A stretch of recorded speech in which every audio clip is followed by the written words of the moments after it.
Halo semuanya, selamat wayah kia ya dimanapun kalian berada. Kembali lagi bersama Mamang dan di video kali ini kita bakal lanjutin manhwa pembalasan bangsawan pembunuh. Kita masuk di part 2. Di awal video ini, meskipun Xian sempat berniat untuk membunuh Bu Margaret, dirinya langsung melupakan hal itu karena ia mengubah rencananya. Ia tahu cara untuk membuatnya lebih menderita dibandingkan siapapun, dan ia akan pastikan untuk melakukannya secara perlahan-lahan. Dengan niatan seperti itu, Xian pun menuturkan, "Anda tahu, aku akan memasuki akademi bersama Krans kan?" Bu Margaret yang tak mengerti maksudnya bertanya, "Apa yang ingin kau katakan?"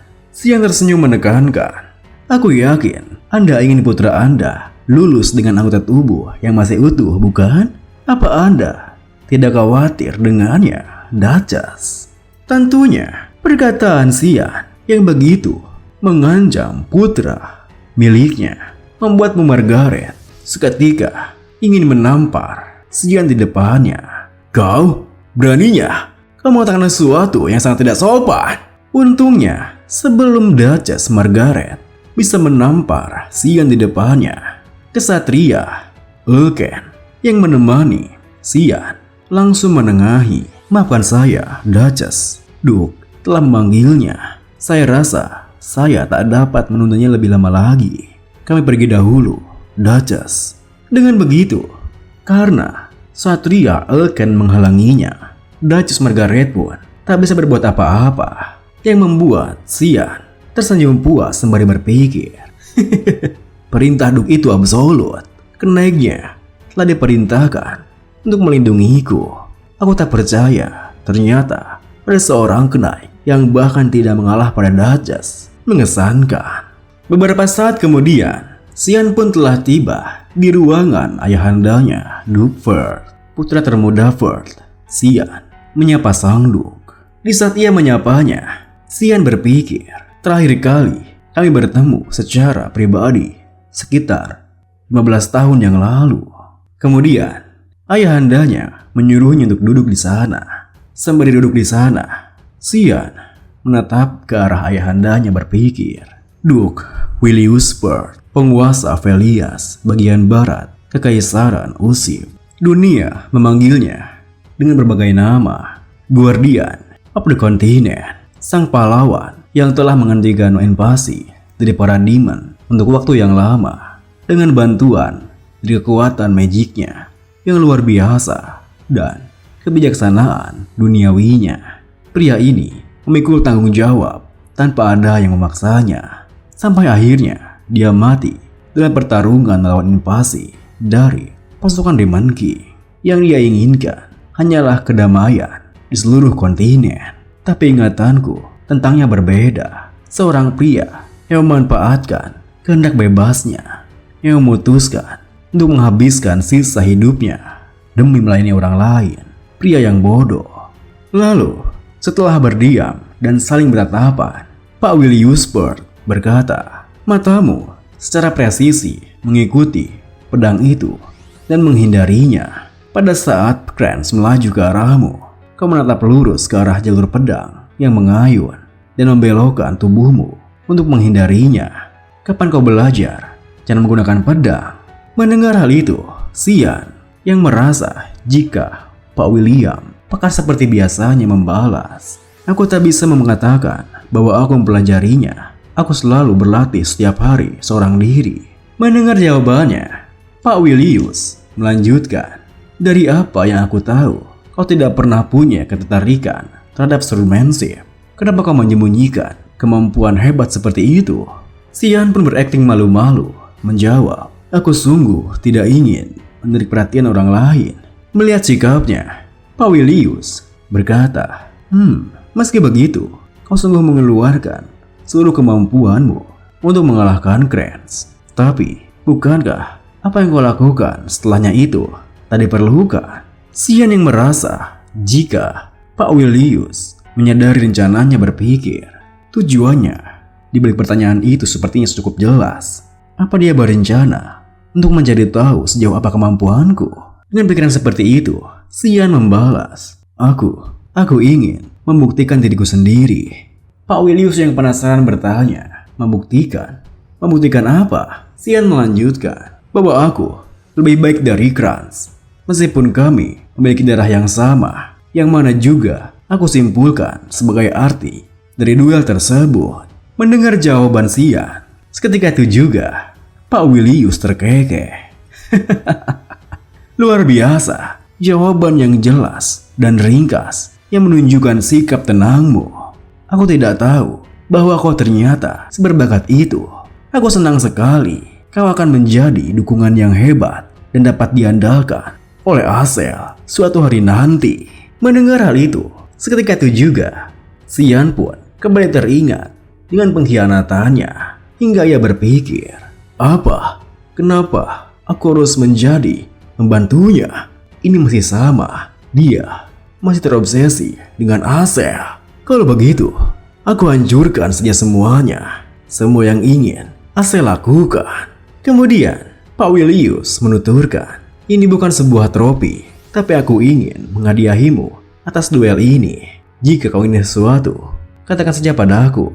Xian pun, yang telah memikirkan rencananya, langsung menjawab, yang aku inginkan adalah... Sesaat kemudian, sekembalinya Xian di ruangan ayahandanya, Pak Willius, ia langsung mendengar ocehan dari mainnya.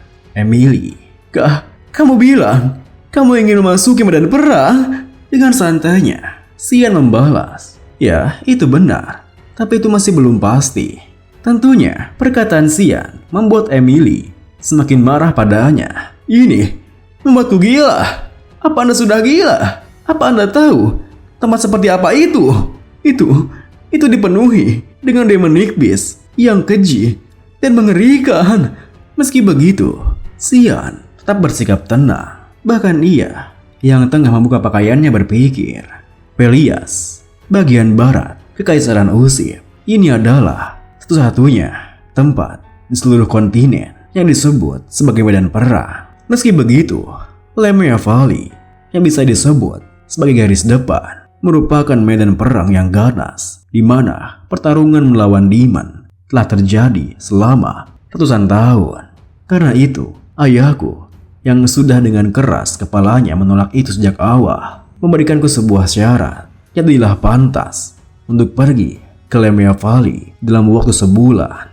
Aku masih belum tahu atas dasar apa ia akan memutuskan kepantasanku.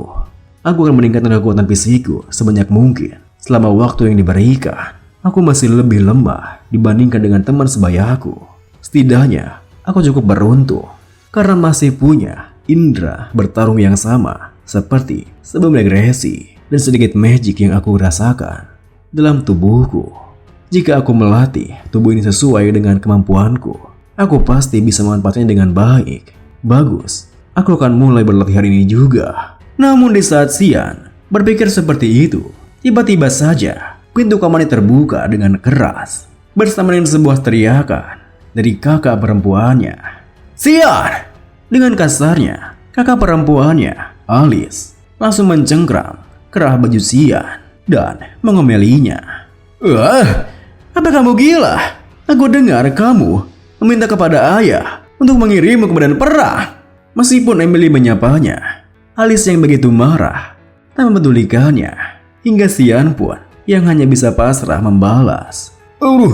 Lepaskan aku dulu, Alice. Setelah melepaskan Xian, Alice menekankan, ini tak bisa dibiarkan.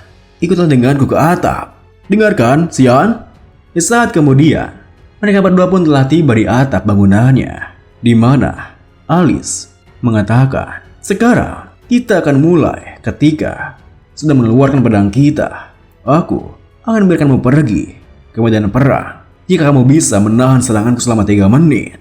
Mendengar hal itu, Xian yang merasa lelah pun membalas, apa kau memang harus sampai sejauh ini, Alice? Alice menimpali, aku tidak mau mendengarnya.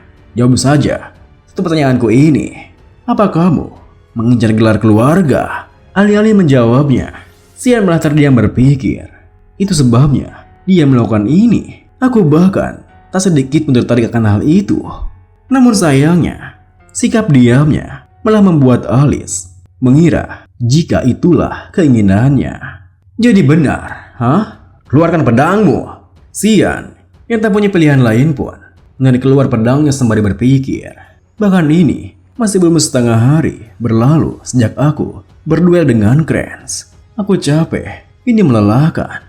Hari ini benar-benar kacau. Namun di saat ia berpikir seperti itu, tiba-tiba saja Alice langsung bergerak menyerangnya.